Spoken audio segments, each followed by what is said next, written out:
At 3:17 in the morning, a woman in Oregon woke up because her bedroom suddenly felt unfamiliar. Not dangerous, but wrong. The air felt heavier somehow. According to her, it sounded different. Then she looked toward the corner near her closet and realized there was someone standing there. Most people assume fear begins after you see something impossible, but witnesses describing alleged interdimensional encounters often report the exact opposite.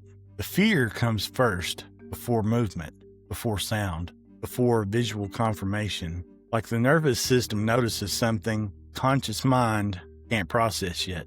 Because what if these entities aren't entering our reality at all? What if they were always here, existing beside us, just outside the limits of human perception? Not extraterrestrials, not ghosts, something potentially stranger. For centuries, human beings have described encounters with entities that behave less like creatures and more like interruptions in reality itself. Figures appearing suddenly, vanishing impossibly, passing through walls, distorting time, altering emotions, and strangely, reports remain remarkably consistent across cultures that never interacted with one another. Different names, same patterns. Ancient cultures describe spirit watchers, shadow beings, jinn, the fae. Modern researchers use different language now. Interdimensional entities, ultra-terrestrials, consciousness-based intelligence. But notice something disturbing. Labels changed. Behavior rarely did. People report missing time, overwhelming dread, distorted environments, telepathic communication,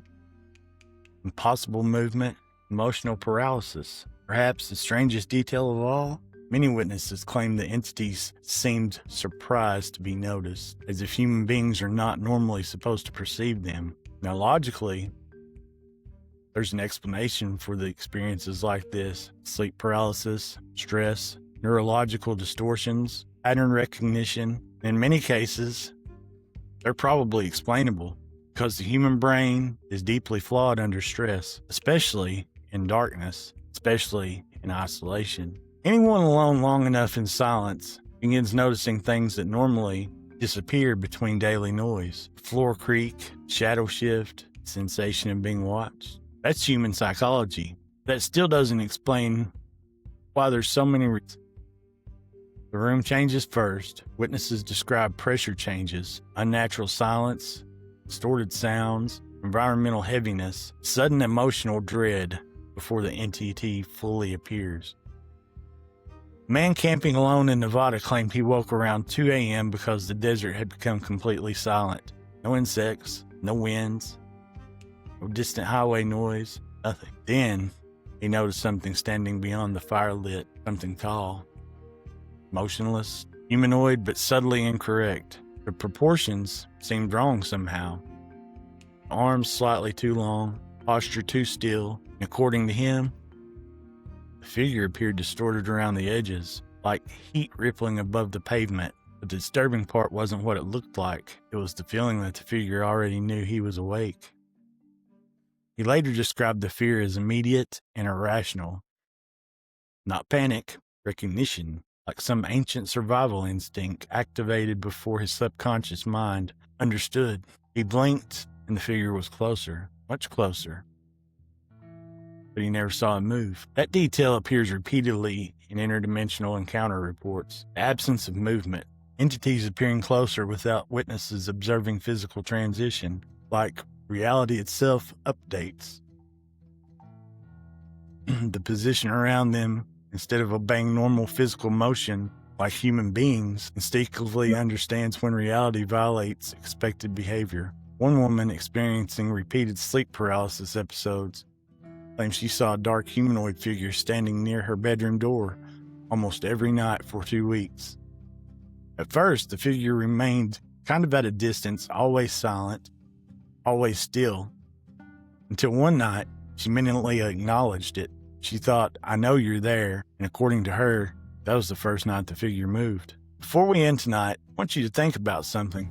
Everyone has experienced a moment where a familiar room suddenly stopped feeling familiar, a hallway feeling occupied, silence becoming emotionally heavy, instinctive sensation that someone else was present. Most people dismiss those moments immediately, because rationally, They should. Maybe the fear itself is the interesting part, because fear evolved to detect. It should detect danger before consciousness, understanding catches up. Maybe once in a while, the feeling is accurate. Maybe interdimensional encounters are nothing more than neurological distortions interpreted through fear and mythology. Or maybe human beings move through reality the same way deep-sea fish move through black water, barely aware of what exists beyond the tiny amount they're capable of perceiving. And every once in a while, something moves close enough to notice us back. This is Beautiful Stories for Ugly Children. If you wake suddenly tonight and your room feels suddenly unfamiliar, don't stare too long into the darkness. Don't wait for your eyes to adjust. Because the worst moment may not be seeing something standing there. It may be realize it was already watching you before you woke. This is an archive, not of stories, but of patterns.